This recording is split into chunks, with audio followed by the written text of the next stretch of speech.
પાઠ 14 સારા અક્ષર.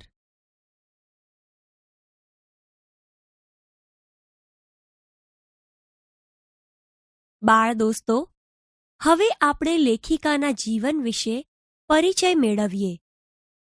સારા અક્ષર એ પાઠના લેખિકા છે શ્રી પિંકીબહેન પંડ્યા. તેમનો જન્મ 28મી મે 1969ના રોજ અમદાવાદમાં થયો હતો.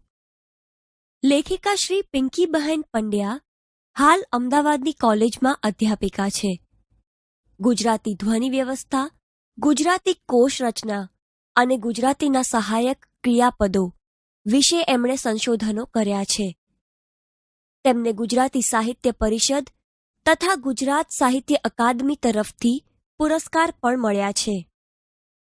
બાળ દોસ્તો, સારા અક્ષર એ પાઠમાં લેખિકાએ અભ્યાસની સાથે આપણા વ્યવહારુ જીવનમાં પણ સારા અક્ષરનું ઘણું જ મહત્વ છે તે વિશેની ચર્ચા અને સાથે સાથે સારા અક્ષર કાઢવા શક્ય છે તે વિશેની ચર્ચા પણ સંવાદ રૂપે રજૂ કરી છે.